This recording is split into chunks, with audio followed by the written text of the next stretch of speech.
வணக்கம். மாலை முரசு செய்திகளை விரிவாக பார்ப்பதற்கு முன் தலைப்புச் செய்திகளை பார்க்கலாம். பரபரப்பான அரசியல் சூழலில் இன்று கூடுகிறது நாடாளுமன்ற குளிர்கால கூட்டத்தொடர். ஒரே நாடு ஒரே தேர்தல், வகுப்பு வாரிய சட்டத்திருத்தம் உள்ளிட்ட 16 மசோதாக்களை தாக்கல் செய்ய மத்திய அரசு திட்டம்.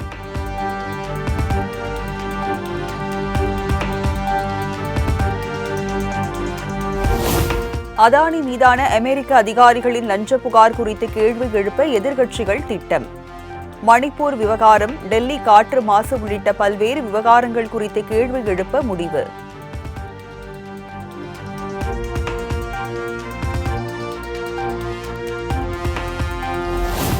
நாடாளுமன்ற குளிர்கால கூட்டத்தொடரை சுமூகமாக நடத்த ஒத்துழைக்க வேண்டும். டெல்லியில் நடந்த அனைத்துக் கட்சி கூட்டத்தில் மத்திய அரசு வலியுறுத்தல்.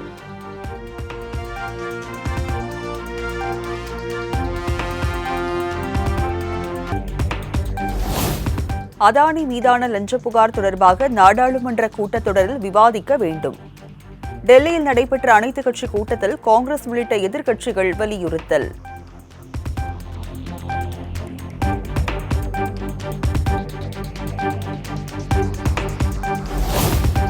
சாதிவாரி கணக்கெடுப்பு, நீட் தேர்வு மற்றும் தமிழ்நாடு மீனவர்கள் பிரச்சினை குறித்து 2 அவைகளிலும் கேள்வி எழுப்பப்படும். அனைத்துக் கட்சி கூட்டத்திற்கு பிறகு திமுக எம்பிக்கள் TR பாலு, திருச்சி சிவா பேட்டி.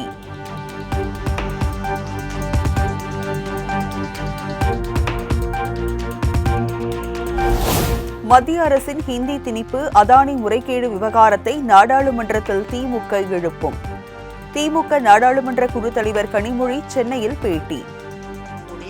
இந்தியா கூட்டணியின் தலைவர்கள் கூட்டத்திலும் சில கருத்துக்கள் சொல்லப்பட்டு அது பரிசீலனைக்கு ஆளாக்கப்பட்டு அதற்கு பிறகு அதுவும் எடுத்துக்கொள்ளப்படும். அதனால முதலமைச்சர் அவர்களோட அவங்களையும் கலந்து ஆலோசித்து அந்த கருத்துக்களையும் முன்வைத்து நிச்சயமாக அங்கே இருக்கக்கூடிய நாடாளுமன்ற கூட்டத்தொடரிலே இந்த பிரச்சனைகளை எழுப்புவோம்.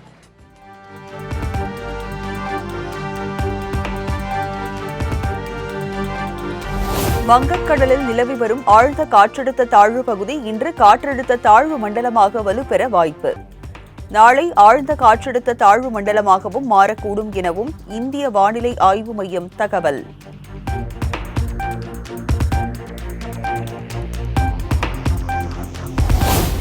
மயிலாடுதுறை, நாகை, தஞ்சாவூர், திருவாரூர் ஆகிய 4 மாவட்டங்களுக்கு இன்று மிக கனமழைக்கான ஆரஞ்ச் அலர்ட். காரைக்கால் பகுதிகளிலும் மிக கனமழை பெய்யும் என வானிலை ஆய்வு மையம் அறிவிப்பு.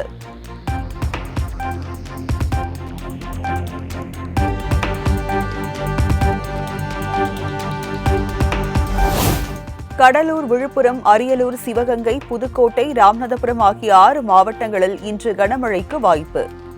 புதுச்சேரியிலும் ஓரிரு இடங்களில் கனமழை பெய்யக்கூடும் எனவும் சென்னை வானிலை ஆய்வு மையம் கணிப்பு.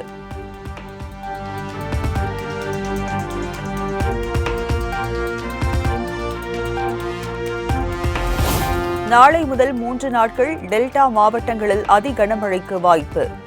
சென்னை வானிலை ஆய்வு மையம் அறிவிப்பு.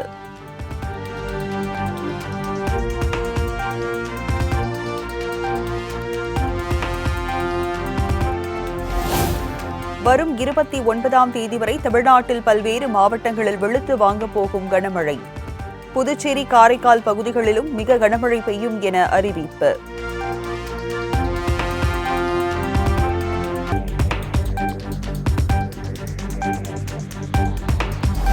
இந்திய அணி வீரர் ரிஷப் பந்தை 27 கோடிக்கு ஏலம் எடுத்தது லக்னோ அணி. IPL வரலாற்றில் இதுவரை இல்லாத அளவுக்கு அதிக விலைக்கு ஏலம் போன ரிஷப் பந்த்.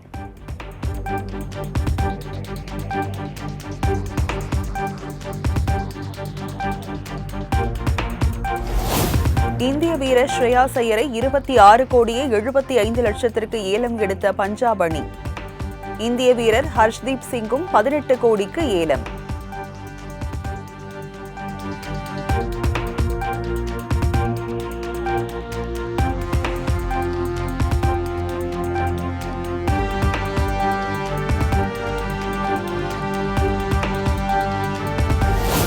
இந்திய வீரர் நடராஜனை 10 கோடியே 75 லட்சத்திற்கு ஏலத்தில் எடுத்தது டெல்லி அணி. கடந்த முறை ஹைதராபாத் அணியில் இருந்த நிலையில் இந்த முறை டெல்லி அணிக்காக விளையாடுகிறார்.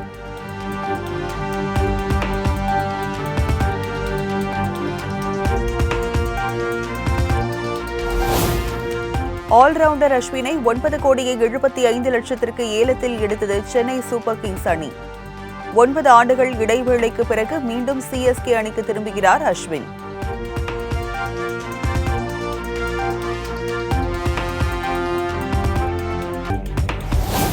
ஒன்பது ஆண்டுகளுக்கு பிறகு மீண்டும் சென்னை அணிக்காக விளையாடுவது மகிழ்ச்சியை அளிப்பதாக அஸ்வின் வீடியோ பதிவு. சென்னை அணியில் விளையாடியதுதான் தனது இன்டர்நேஷனல் கெரியரில் சாதனை படைக்க உதவியதாக உருக்கம். அதே மாதிரி ஒரு டவுன் த மெமரி லைன் போச்சு. ரொம்ப ஒரு ஸ்பெஷலான ஃபீலிங். அன்பிடன் ஃபேன்ஸ் அப்படின்னு நிறைய சோஷியல் மீடியாவில் கடந்த ஒரு 9-10 வருஷமா பார்த்துருக்கேன். அதுக்கு முன்னாடி இன்ஃபேக்ட் நான் ராஜஸ்தான் ராயல்ஸ்க்கு விளையாடும் போதெல்லாம் சிஎஸ்கே ஃபேன்ஸுக்கு எதிர்த்து விளையாடும் போது ரொம்ப கஷ்டமா இருக்கும். எப்படின்னா சுத்தமாக ஒரு நிமிஷம் கூட கத்த மாட்டாங்க நம்ம போலிங் போட்டாலோ இல்லை பேட்டிங் ஆடினாலோ. இப்போ திரும்பி அந்த ஃபேன்ஸ் முன்னாடி அந்த ஒரு எவர் க்ரோயிங் ஃபேண்டம் முன்னாடி விளையாடுறதுக்கு I am so looking forward to it. So glad to be back.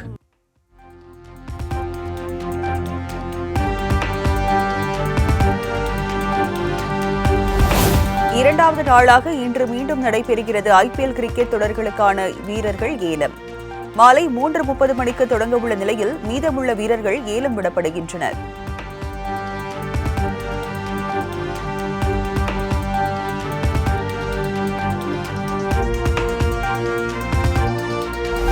சாதி மதம் மற்றும் அந்நிய மொழிகளால் பண்பாட்டு தாக்குதல் நடத்தப்பட்டாலும் நிலைத்து நிற்கிறது தமிழ் மொழி.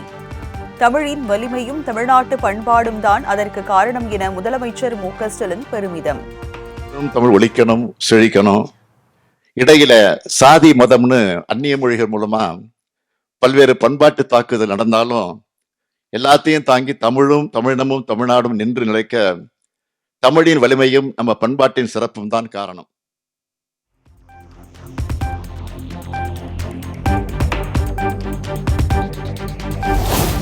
முத்தமிழ் பேரவையின் பொன்விழாவில் நடிகர் சத்யராஜுக்கு கலைஞர் விருது வழங்கி கௌரவித்த முதலமைச்சர் மு.க. ஸ்டாலின். கலைத்திறனை பாராட்டி இவருக்கு முத்தமிழ் பேரவையின் சார்பில் கலைஞர் விருதை வழங்கி கௌரவிக்கப்படுகிறது.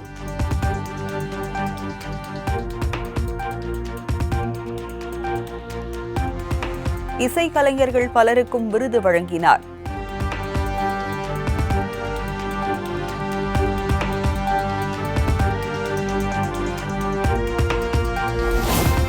இந்திய அரசியலமைப்பு தினத்தை முன்னிட்டு நாளை பல்வேறு நிகழ்ச்சிகளை நடத்த அரசு அலுவலகங்களுக்கு முதலமைச்சர் மு.க. ஸ்டாலின் உத்தரவு. பள்ளி மற்றும் கல்லூரிகளில் பல்வேறு போட்டிகளை நடத்தவும் ஆணை.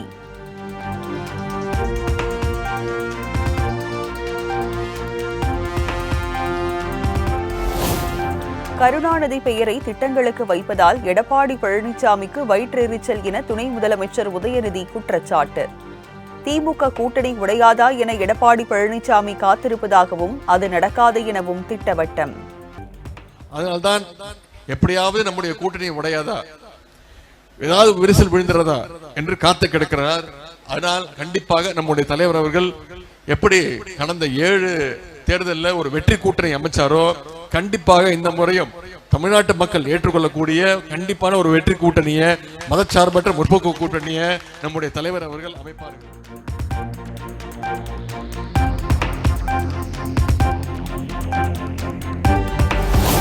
எந்த ஒரு கட்சியும் தொடர்ந்து வெற்றி பெற்றதும் கிடையாது, தோல்வி அடைந்ததும் கிடையாது. திமுக 10 ஆண்டுகள் தொடர் தோல்வியை சந்திக்கவில்லையா என எடப்பாடி பழனிசாமி கேள்வி.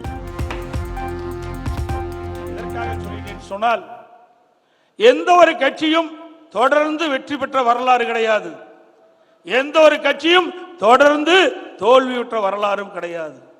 வெற்றி தோல்வி என்பது மாறி மாறி வந்து கொண்டே இருக்கும். சக்கரம் எப்படி சுழண்டு கொண்டிருக்கின்றதோ அதே போலதான் எல்லா கட்சிகளும் வெற்றியும் தோல்வியும் மாறி மாறி சந்தித்துக் கொண்டிருக்கின்றன.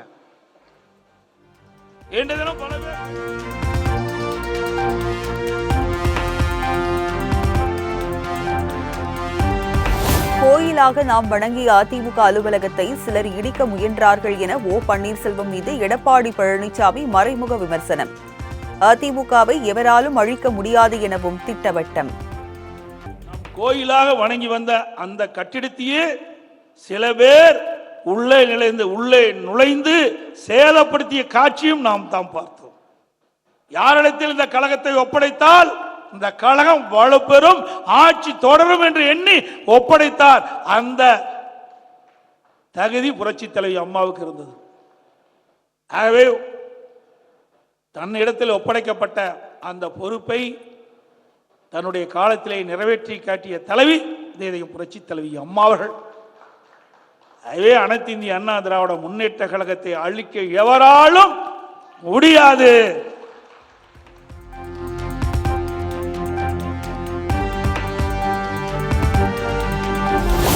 ஜானகி எம்ஜிஆர் நூற்றாண்டு விழாவில் AI தொழில்நுட்பத்தில் பேசிய எம்ஜிஆர். எம்ஜிஆரின் பேச்சால் அதிமுக தொண்டர்கள் பரவசம். தாய்மார்கள், என் ரத்தத்தின் ரத்தமான உடன்பிறப்புகளே, உங்க அனைவருக்கும் வணக்கம். எல்லோரும் நல்லா இருக்கீங்களா? சாப்பிட்டீங்களா? ரொம்ப நல்லது. நான் எப்போதும் உங்களோடு தான் இருக்கின்றேன். உங்கள் இதயத்தில் தான் வாழ்ந்து வந்திருக்கின்றேன். என்னுடைய மனைவி ஜானகி அவர்கள் நமது மாபெரும் இயக்கமான அனைத்து இந்திய அண்ணா திராவிட முன்னேற்ற கழகத்திற்கு மிக பெரிய பங்களிப்பை அளிப்பதார் என்பதை உங்கள் அனைவருக்கும் தெரிந்தது.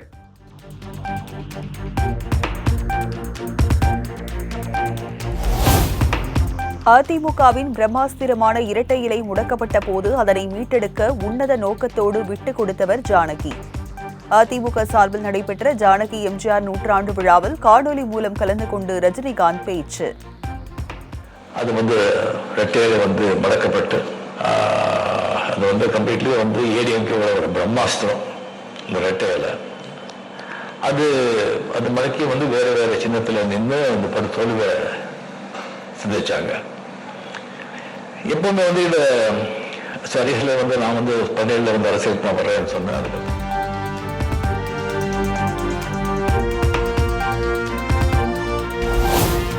தமிழ்நாட்டில் கூட்டணி வைக்காமல் திமுக அதிமுக கட்சிகள் வெற்றி பெற முடியாது. ஆட்சியில் பங்கு கொடுக்கும் வழக்கம் இல்லை என அமைச்சர் ஐ. பெரியசாமி பேசியதற்கு மார்க்சிஸ்ட் கம்யூனிஸ்ட் கட்சியின் மாநில செயலாளர் கே. பாலகிருஷ்ணன் பதிலடி. கூட்டணி இல்லாமல் அந்த கட்சிகள் தேர்தலில் வெற்றி பெற முடியாதுங்கிறது இப்ப இருக்கிற நிலைமை. எந்த தேர்தலையும் திமுகவோ அதிமுகவோ கூட்டணி இல்லாமல் தனித்து நின்று ஆட்சியை வெற்றி பெறுவதோ ஆட்சி அமைப்பதோ சாத்தியமே இல்லை.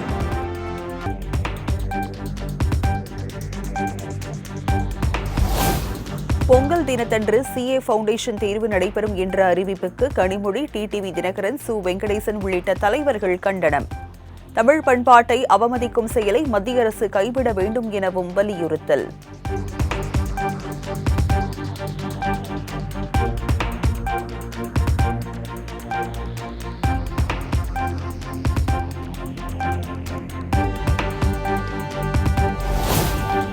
எதிலும் எப்போதும் தமிழ் விரோதி பிரச்சாரம் சிலருக்கு பழக்கமாகிவிட்டது. பொங்கலன்று CA ஃபவுண்டேஷன் தேர்வு நடத்தப்படுவதற்கு தமிழக தலைவர்கள் கண்டனம் தெரிவித்த நிலையில் மத்திய நிதியமைச்சர் நிர்மலா சீதாராமன் விமர்சனம்.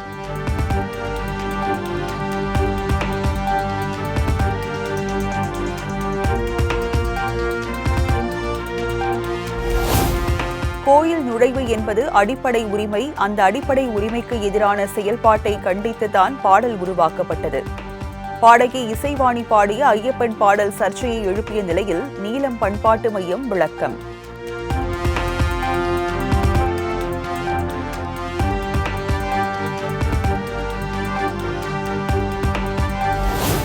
முதலமைச்சர் மு.க. ஸ்டாலினுக்கு சவால் விடும் நெல்லை மாநகராட்சி திமுக கவுன்சிலர் பவுல்ராஜ். உள்ளாட்சியில் மட்டும் இல்லை, தமிழகத்திலும் நல்லாட்சி தரவில்லை என பகீரங்க குற்றச்சாட்டு. கோரிக்கைகள் நடைபெறவில்லை என்று நான் போராடியதால் என்னை கட்சியிலிருந்து நீக்கினீர்கள். என்னை நீக்கியது சரி என்றால் ஏன் மத்திய மாவட்ட செயலாளர் அப்துல் வகாப் அவர்களை நீக்கி மாவட்ட பொறுப்பாளர் TPM மைதீன்கான் அவர்களை நியமித்தீர்கள்? என்னை கட்சியிலிருந்து நீக்கியது சரி என்றால் ஏன் பழைய மேயரை ராஜினாமா செய்ய வைத்து புதிய மேயரை நியமித்தீர்கள்?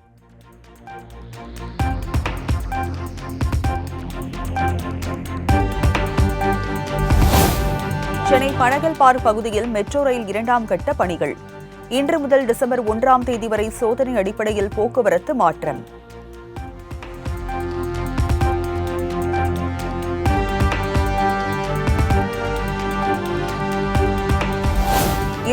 இருபதாவது கோவை தினத்தை முன்னிட்டு கோலாகலமாக நடைபெற்ற கலை நிகழ்ச்சிகள். ஆயிரக்கணக்கானோர் பங்கேற்று உற்சாகம்.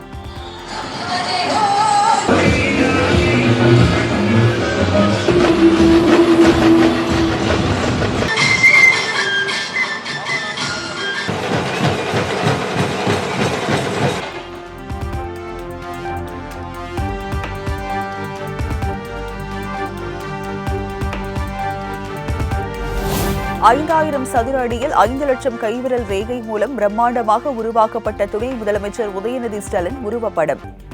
பிறந்த நாளை முன்னிட்டு 100 மாணவர்கள் இணைந்து உலக சாதனை படைத்து அசத்தல்.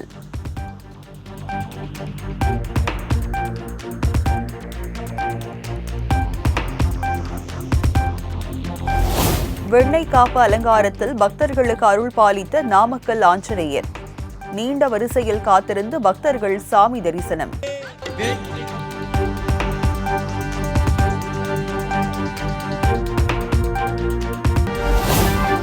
மகாராஷ்டிராவில் ஏக்நாத் ஷிண்டே அஜித் பவாருக்கு துணை முதலமைச்சர் பதவி வழங்கிவிட்டு முதலமைச்சர் பதவியை தக்க வைக்கிறது பாஜக.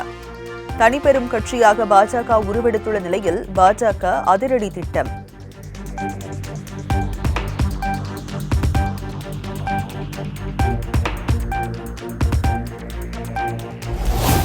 ஜார்க்கண்ட் மாநிலத்தில் ஆட்சி அமைக்க உரிமை கோரினார் ஹேமந்த் சோரன். வரும் 28ஆம் தேதி பதவியேற்பு விழா நடைபெறும் என அறிவிப்பு.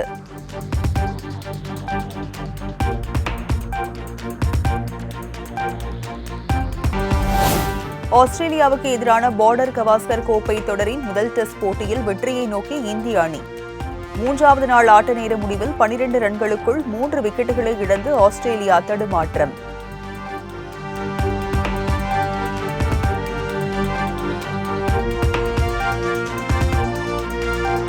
பெர்த்தில் நடைபெற்று வரும் ஆஸ்திரேலியாவுக்கு எதிரான டெஸ்ட் போட்டியில் சதமடித்தார் விராட் கோலி.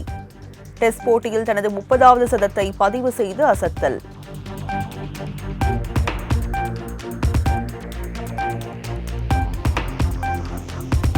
ஆஸ்திரேலிய மண்ணில் அதிக சதங்கள் அடித்த வெளிநாட்டு வீரர் என்ற சாதனையை படைத்தார் விராட் கோலி. டெஸ்ட் போட்டிகளில் ஒரு குறிப்பிட்ட அணிக்கு எதிராக அதிக சதங்கள் அடித்த இந்திய வீரர்கள் பட்டியலில் 3வது இடம்.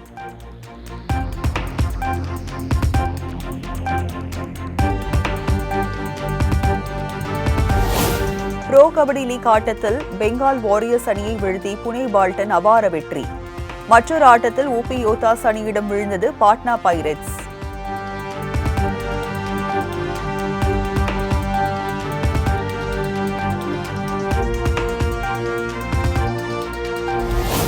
ரஹ்மான் மீது அவதூறு பரப்பாதீர்கள், அவர் உலகிலேயே அற்புதமான மனிதர்.